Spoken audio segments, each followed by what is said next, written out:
Hi, and welcome to BCPS News. I'm Shania Butler, student intern and news anchor for BCPS-TV. In this edition of BCPS News, we celebrate Black History at Southwest Academy, meet some student ambassadors at Parkville Middle, explore the new ESL Welcome Center, and find ways to discover the best part of ourselves. First, let's head over to Southwest Academy, where one teacher has found an innovative way to integrate Black history into his science class.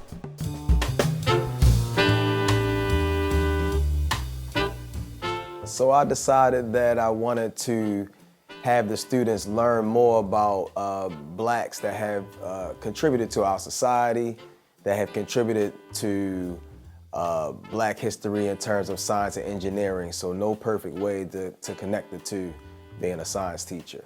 So today's lesson was I gave them a Google Doc template, and that template was asking for some general information and some specific information about 28 different sciences. Since there are 28 days in February, I figured each day would be dedicated to a particular scientist. I picked Katherine Johnson. And so what I was asking was, well, what contribution have they made to society? What breakthrough have they done? Katherine Johnson is a mathematician, and she worked for NASA and helped calculate some flight paths. I picked her because I remember going to watch the movie Hidden Figures, and Taraji P. Henson played her, and I'm not too good at math, so when I saw her on the math board just writing a whole bunch of equations, I was like, I love to see Black people winning. I picked Patricia Beth because she was an ophthalmologist, and that is kind of interesting to me, just working on things like eyes and stuff. I feel like learning about these different Black figures will impact how I carry myself, because I know how important it is to be a figure and a role model to other people. I picked Herman Branson. Herman Branson is a scientist who was born in Cincinnati, Ohio, studied in the University of Cincinnati and the University of Virginia State. He's a scientist known for discovering the alpha helix, a common protein structure. And I thought it would be fun to learn about it in different ways. So it's not just going to be templates. Eventually, at some point, we're also going to do Black History Month crossword puzzles, scavenger hunts. I wanted to impact them by making them feel that they're now empowered to become these things that some people just look at as just a dream, but just showing them that dreams can become reality with hard work and dedication and determination, and showing that no dream is too big to be accomplished. Mr. Baldwin hopes to inspire teachers as well as students to find new ways to embrace Black history. Here at BCPS, we embrace all cultures and nationalities. The new ESL Welcome Center offers a great resource for students entering the system from another country. Let's take a look. No matter what language or country of origin, BCPS has a center to get your child on the right path to a good education. The ESL Welcome Center is a place for families of English speakers of other languages to come to Baltimore County for the first time to enroll their students in our school system. Students and families meet with a number of ESL personnel. They'll meet with a PPW.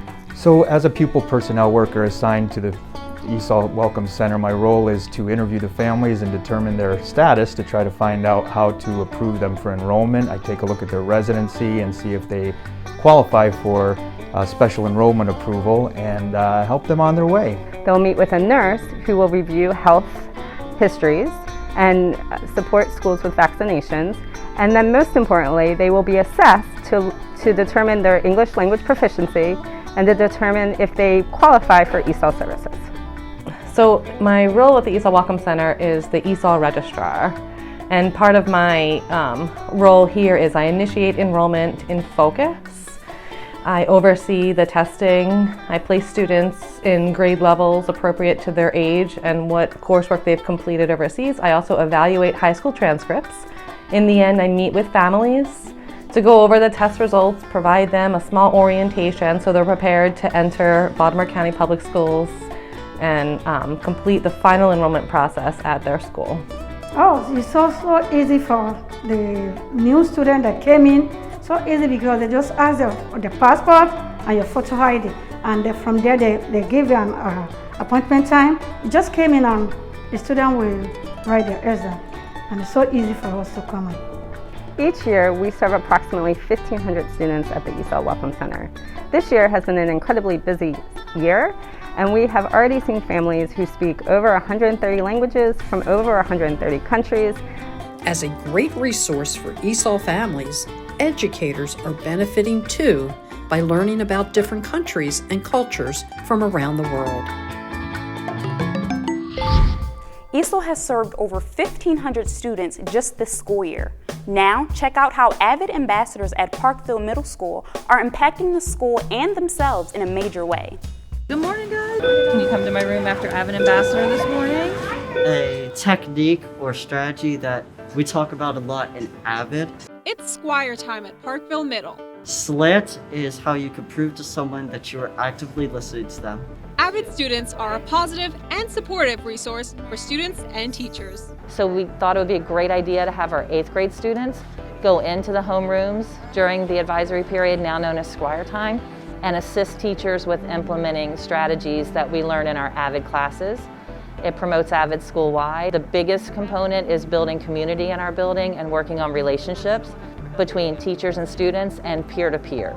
These AVID ambassadors are having a positive impact. The AVID ambassadors have had an incredible influence on my homeroom culture. As a teacher, one of the things that I'm most concerned about is the environment in which my students are placed to learn. Because when the environment is good and positive, students relax, they have a good time, and they are open for learning. So they've really helped to enrich the time that we spend together and build community in our classroom. This program is not just benefiting the students that they are helping.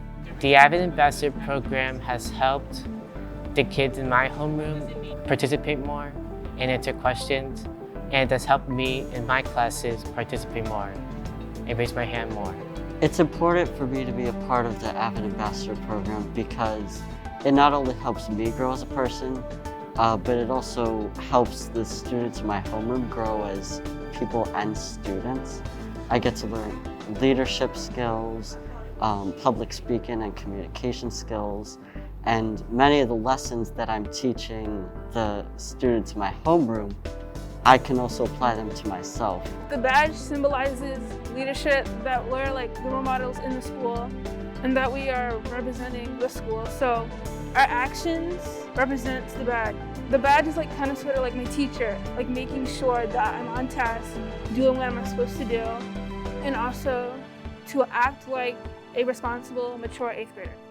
The AVID ambassadors are also helping run an after-school tutoring program twice a week.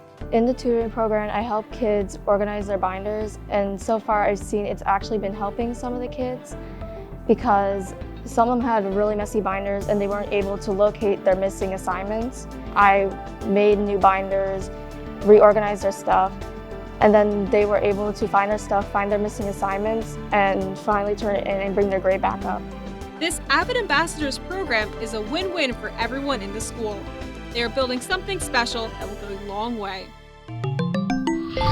Finally, students from 7th District Elementary use one book as a way to show the importance of self-love. The best part of me is my legs. I can do gymnastics. The best part of me is my hands, and the reason why I picked the best part of me is my hands. I like my hands because I can play games with them. With my hands, I can write. The project, The Best Part of Me, was inspired by the book, The Best Part of Me. In this book, the author and photographer worked together to create black and white pictures of students and then had them explain why they thought that part was the best part of them, whether it be their mouth or their arm or, really anything they thought was awesome.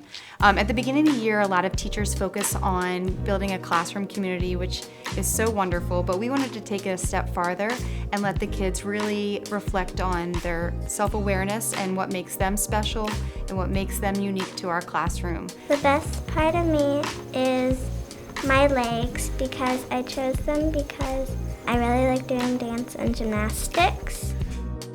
The best part of me is my hands. I like my hands because I can play games with them. With my hands, I can write.